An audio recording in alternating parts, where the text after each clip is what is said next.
Assalamualaikum warahmatullahi wabarakatuh. Nah, pada kesempatan kali ini kita akan melanjutkan aplikasi turunan lainnya, yaitu menentukan interval fungsi naik dan fungsi turun yang akan kita pelajari pada kesempatan kali ini. Nah, ini adalah konsep dasar dari fungsi naik dan fungsi turun. Bisa kita lihat pada grafik fungsi y sama dengan fx, di mana ada kurva yang dia grafiknya naik turun. Pertama turun ke titik C, kemudian naik ke titik D, dan turun lagi ke titik E, kemudian naik lagi.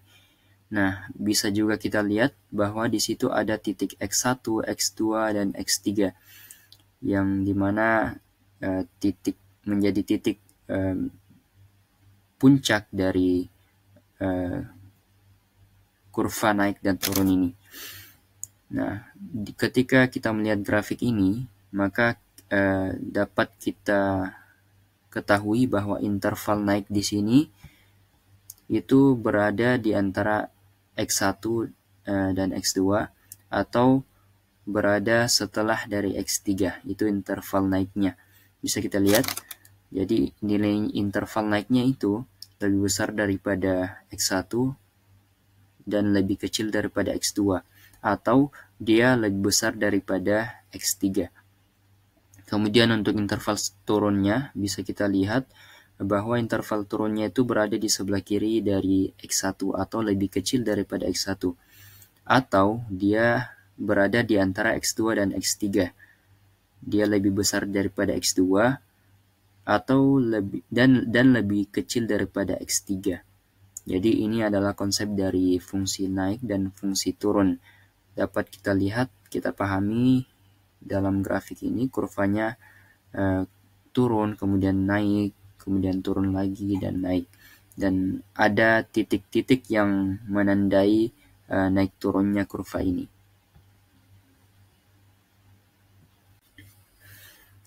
Nah, setelah memahami konsep dasar dari fungsi naik dan fungsi turun, maka kita masuk ke penentuan dari interval fungsi naik dan fungsi turun itu sendiri.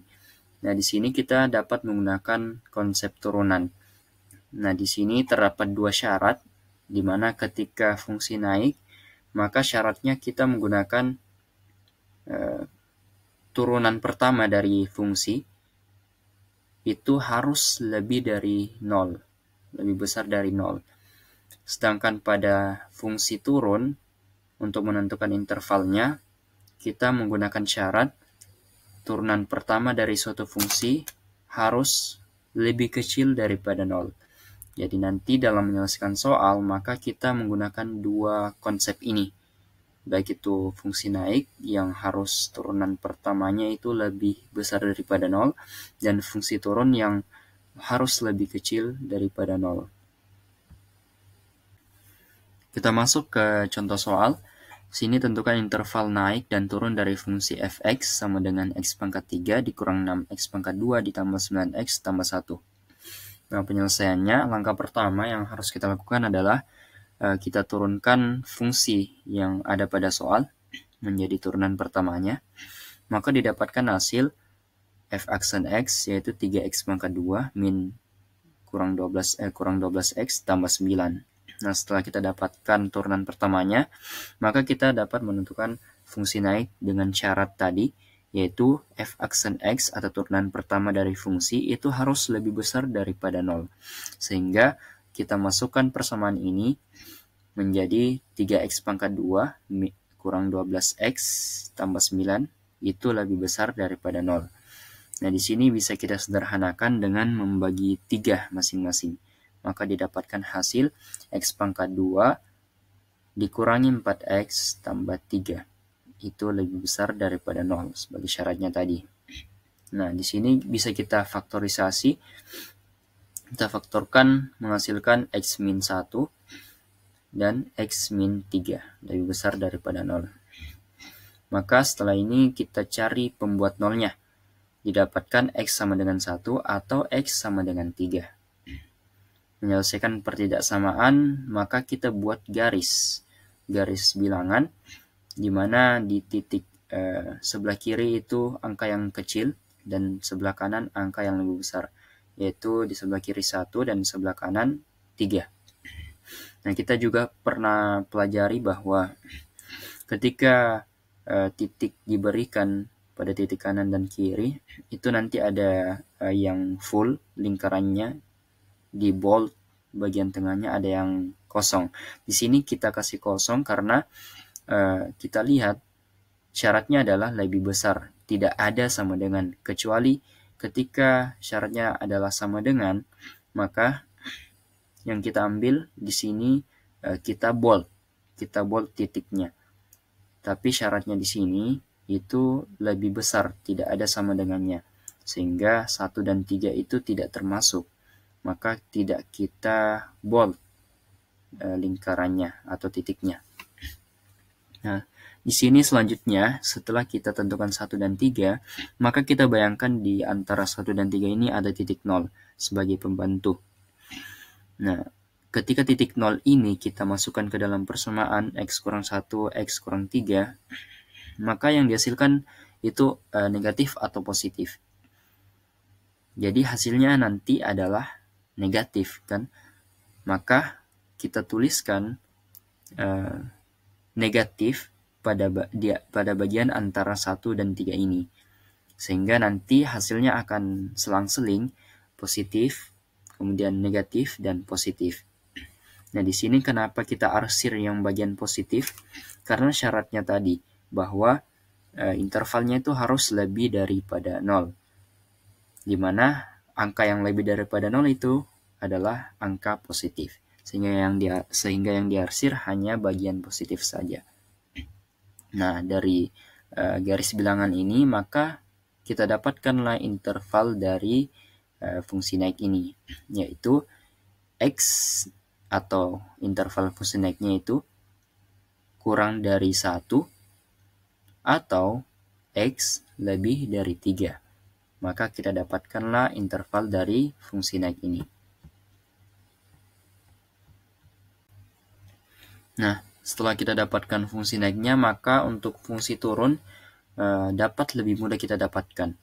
Karena sebelumnya kita tahu bahwa syarat dari fungsi turun yaitu lebih kecil daripada 0, atau dia adalah sebuah bilangan negatif.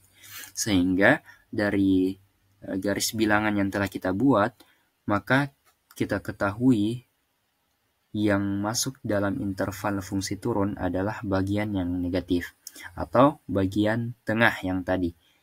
Dia berada di antara 1 dan 3, sehingga fungsi turun terletak pada interval antara 1 dan 3, atau lebih besar daripada 1 dan lebih kecil daripada 3. Jadi kita dapatkan interval dari kedua fungsi naik dan fungsi turun, yaitu pada interval naik, yaitu lebih kecil daripada 1 atau lebih besar daripada 3. Dan interval fungsi turunnya yaitu berada di antara 1 dan 3, lebih besar daripada 1 dan lebih kecil daripada 3. Nah, dapat kita lihat gambar grafik fungsi X pangkat 3 min 6X pangkat 2 tambah 9X tambah 1. Ya, jadi yang kita hitung tadi intervalnya berada pada kurva ini. Fungsi fx X pangkat 3 min 6X pangkat 2 tambah 9X tambah 1. Jadi seperti itu konsep dari fungsi naik dan fungsi turun. Sekian, Assalamualaikum warahmatullahi wabarakatuh. Assalamualaikum warahmatullahi wabarakatuh. Saya Muhammad Ilyas akan melanjutkan materi turunan fungsi selanjutnya, yaitu kecekungan fungsi. Sebelum kita masuk ke contoh soal, saya akan menjelaskan secara singkat definisi dari kecekungan fungsi. Pertama, definisi dari kecekungan fungsi. Kita andaikan f terdefinisikan pada sel terbuka I.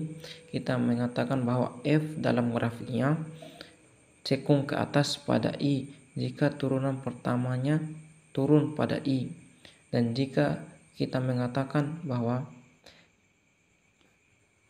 Dan jika kita mengatakan cekung ke bawah, jika turunan pertama itu turun pada I, atau ilustrasinya kita dapat melihat dalam grafik 3 grafik ini.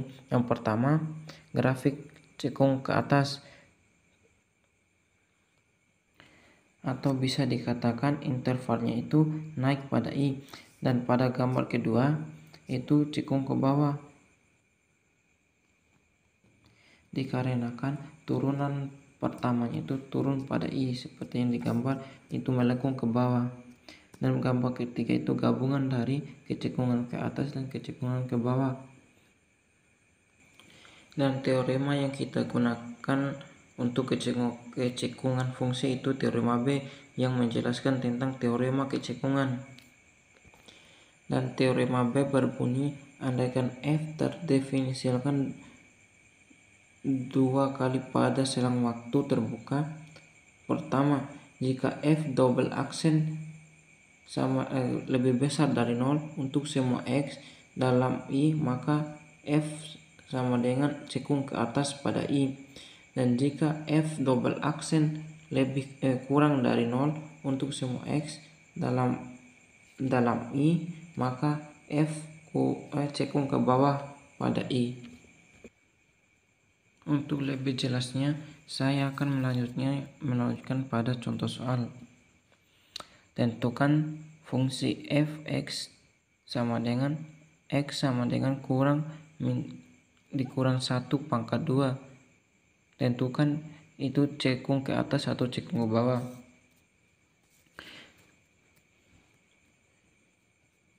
Pertama kita turunkan dulu fx sama dengan x dikurang 1 pangkat 2. Turunan pertamanya yaitu f aksen x sama dengan 2 x min 1 dikali 1 sama dengan 2x min 1. Turunan yang kita gunakan pada kecekungan fungsi itu f 2 turunan kedua, yaitu turunan keduanya f double aksen x sama dengan 2. Penyelesaian f aksen x sama dengan 2 lebih besar dari 0, atau kita kembali pada rumus f aksen x lebih besar dari 0 itu cekung ke atas.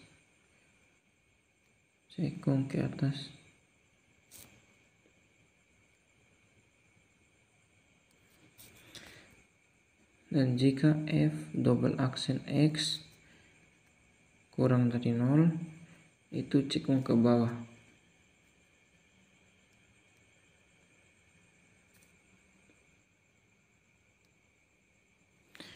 Jadi bisa disimpulkan pada contoh soal ini, 2 itu lebih besar dari 0. Jadi otomatis bisa dikatakan itu cekung ke atas. Contoh soal selanjutnya itu tentukan,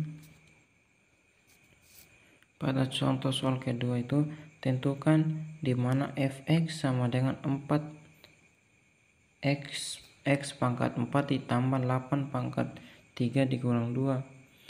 Tentukan apakah cekung ke bawah atau cekung ke atas. Pertama, kita turunkan dulu fungsi fx sama dengan x pangkat 4 ditambah 8x pangkat 3 dikurang 2. Turunan pertamanya yaitu f aksen x sama dengan 4x pangkat 3 ditambah 24x pangkat 2 dan turunan kedua F double aksen X sama dengan 12 X pangkat 2 ditambah 48X sama dengan 12X ditambah 4. Jadi F aksen X turunan kedua atau F double aksen sama dengan 0. (12) dikali X ditambah 14 dan kurung 0. Kita andaikan F double aksen sama dengan 0. Terus 12 kita masukkan ini 12X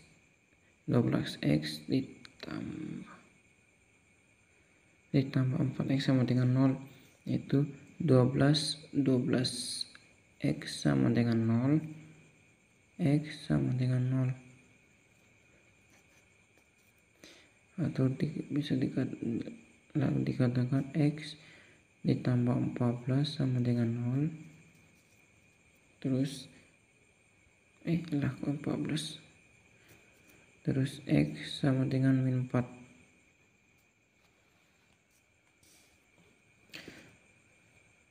Atau kita bisa lebih jelasnya kita gunakan uji tanda.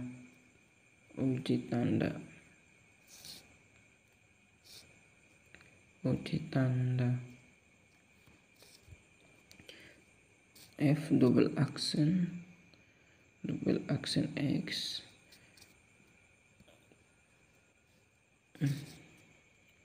double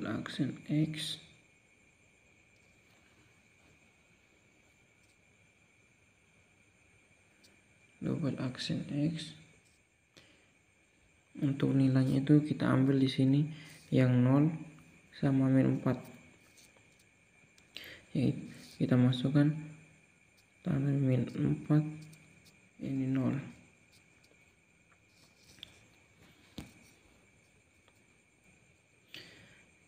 Jadi kita buat ini kubuk 1, kubuk 2, ini kubuk 3. Jadi kita penyelesaian F double aksen min 5 sama dengan 12 min 5 dikali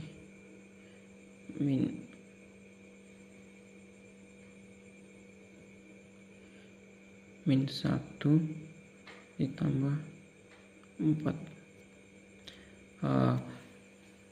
Yang kita butuhkan ini cuman tanda positif dan negatifnya. Jadi cuma kita masukkan itu negatif, ini positif dikali negatif sama dengan negatif dikali positif dikali positif negatif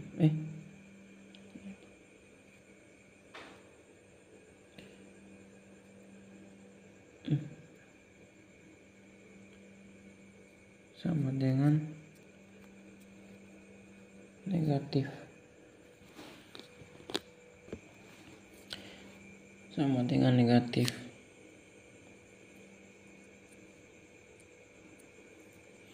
dan F aksen 2 dari min 1 sama dengan 12 min 1 dikali min 1 ini min 5 ini dikali 4 sama dengan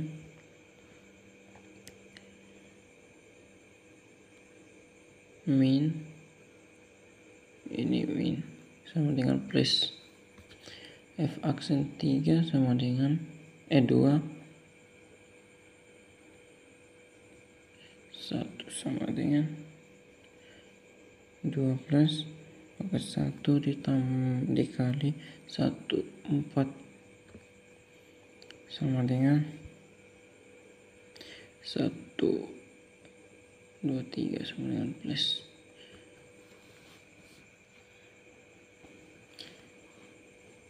Jadi bisa dikatakan ini plus.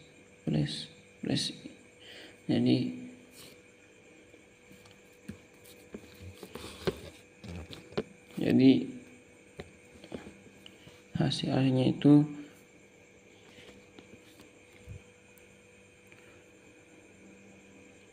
fx sama dengan 4 pangkat x pangkat 4 8 x pangkat 3 dikurang 2 itu contoh ke atas.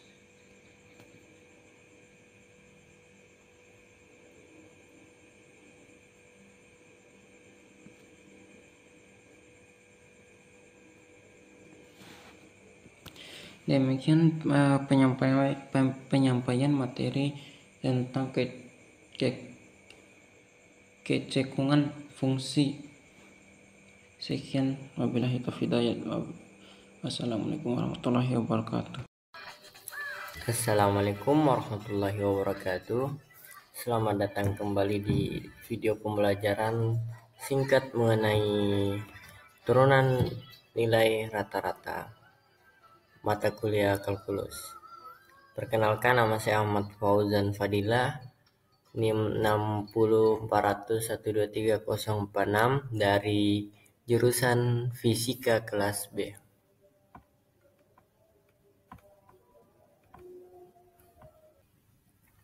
Baik, yang pertama itu adalah pengertian dari nilai rata-rata. Nilai rata-rata atau min merupakan nilai yang didapat dengan membagi jumlah semua nilai data dengan banyaknya data.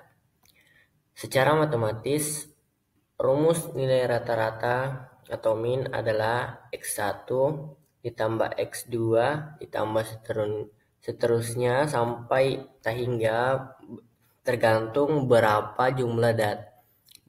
banyaknya data yang akan dijumlahkan, di mana Xn merupakan nilai dari data yang ada, misalnya kayak yang sebelumnya seperti X1 dan X2.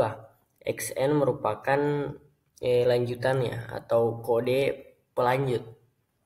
Ya. Terus dibagi dengan N, di mana N merupakan banyaknya data. Misalnya X1 ditambah X2 ditambah X3 ditambah X4.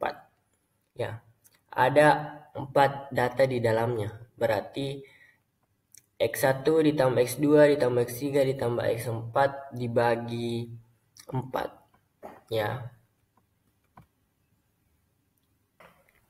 Selanjutnya yaitu konsep turunan. Turunan merupakan gradien atau kemiringan kurva suatu fungsi.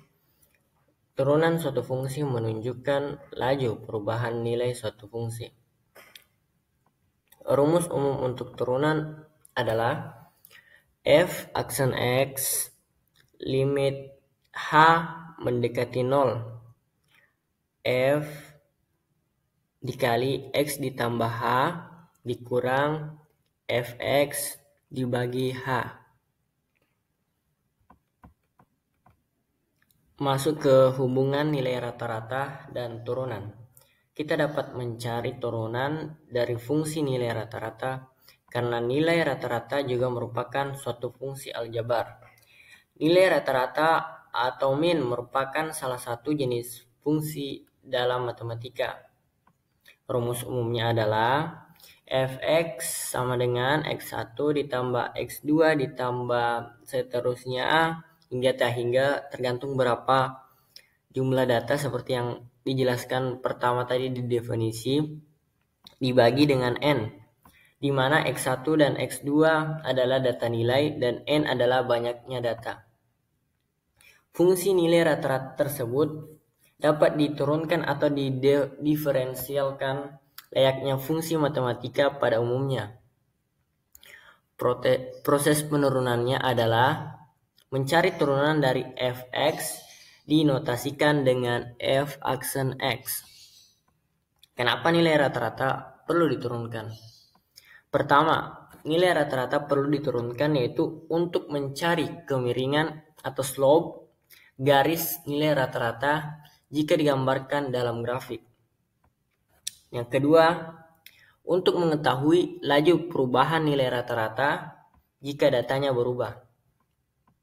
Contoh, misalnya rata-rata nilai ujian di kelas B adalah 70.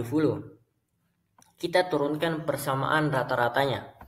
F aksen X sama dengan 1/n, di mana F aksen sama dengan 1/30.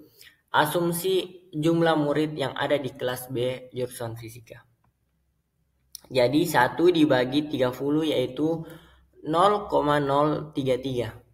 Nilai F aksen X ini adalah 0,033, artinya kenaikan satu nilai ujian akan menaikkan rata-rata kelas sebesar 0,033. Penurunan satu nilai ujian akan menurunkan rata-rata kelas sebesar 0,033. Jadi, turunan berkaitan dengan seberapa besar pengaruh perubahan satu data terhadap rata-rata. Ya, itulah hubungan antara rata-rata dan turunannya. Selanjutnya, kita masuk di contoh soal. Di contoh soal, sebuah kelas memiliki 5 orang siswa dengan nilai ujian 50, 60, 70, 80, 95. Tentukan turunan dari nilai rata-rata ujian tersebut. Pertama, kita dulu menjumlahkan nilai dari keseluruhan dari nilai. Dari 50 tambah 60 tambah 70 tambah 80 dan tambah 95. Terus kita lihat atau kita analisis berapa jumlah data pada soal tersebut. Dari 50 itu mencakup satu data. Jadi ada 5 data dari 50, 60, 70, 80 dan 95. Terus kita rata-ratakan total nilai dibagi dengan banyaknya data. Total nilainya itu dari 50, 60, 70 tambah 80 tambah 95 adalah 355 dibagi dengan 5. Hasilnya adalah rata-ratanya adalah 71. Ya, kita masuk ke rumus turunan nilai rata-rata.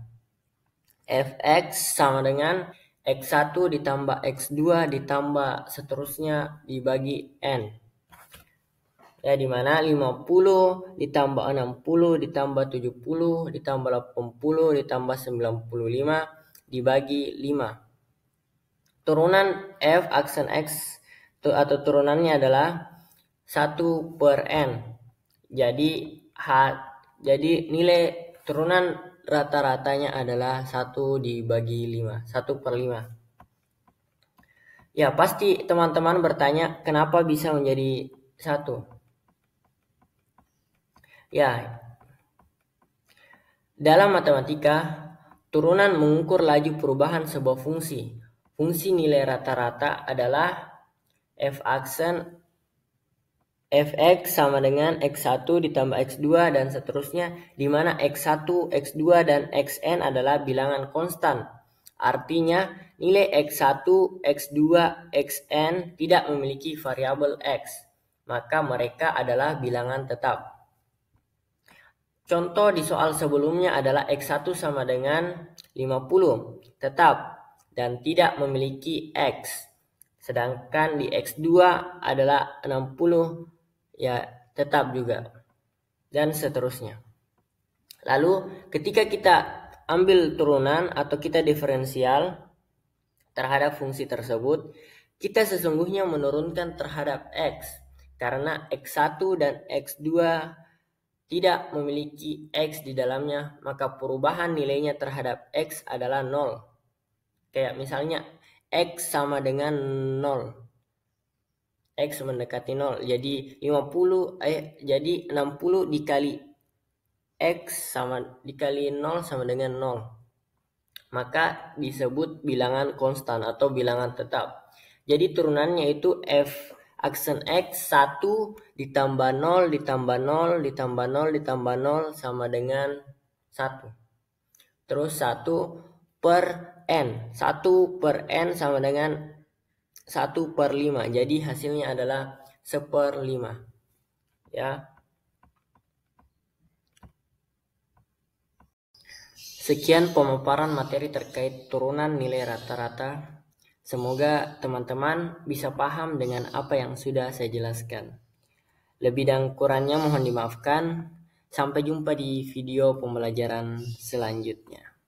Wassalamualaikum warahmatullahi wabarakatuh. Kali ini saya akan menjawab soal yang di atas dengan cara kita terlebih dahulu harus mengingat syarat stasioner yang dimana f aksen sama dengan 0. Nah, kita juga menggunakan aturan fungsi turunan yang dimana fx sama dengan ax pangkat n, yang dimana f aksennya sama dengan a kali n x pangkat n kurang 1. Nah, dari persamaan tersebut kita dapat menurunkan dari soal yang dimana kita dapatkan hasil 3x kuadrat dikurang 12x sama dengan 0. Nah, dari turunan tersebut kita dapat sederhanakan dengan masing-masing luas dibagi dengan 3, sehingga hasil yang didapatkan yaitu x kuadrat dikurang 4. Nah, nilai x-nya kita keluarkan, sehingga kita dapatkan hasilnya yaitu nilai x sama dengan 0 atau x kurang 4 sama dengan 4. Sehingga kita dapatkan titik stasionernya yaitu 0 dan 4. Sehingga dari sini kita bisa menghitung nilai stasionernya dengan cara mengganti nilai fx sama dengan 0 dan 4. Nah, kita masukkan pada soal sebelum yang diturunkannya, yang dimana 0 pangkat 3 dikurang 6 0 kuadrat sama dengan 0, dimana setiap bilangan yang dikalikan 0 hasilnya tetap 0. Lanjut yang f sama dengan 4, kita mengganti nilai x menjadi 4, sehingga kita dapatkan 4 pangkat 3 dikurang 4 kali 6 kuadrat, sehingga kita dapatkan hasil 64 dikurang 96, hasilnya yaitu min 32. Dengan menggunakan interval tertutup ini kita juga dapat menghitung nilainya yaitu fx sama dengan min 1, sehingga kita dapatkan min 1 pangkat 3 dikurang 6 kali min 1 pangkat 2, sehingga hasilnya kita dapatkan min 1 dikurang min 6, hasilnya min 7. Lanjut untuk interval yang kedua yaitu f sama dengan 5, yang dimana kita masukkan nilai x-nya sama dengan 5. Nah, di sini kita lanjut 5 pangkat 3 dikurang 6 kali 5 kuadrat, sehingga kita mendapatkan hasil yaitu 125 dikurang 50, sehingga hasilnya 25. Nah, di sini untuk menentukan nilai minimumnya, kita terlebih dahulu melihat nilai paling terkecil, yang dimana nilai paling terkecil itu tertuju pada f sama dengan 4 atau x sama dengan 4, sehingga jawabannya yaitu D.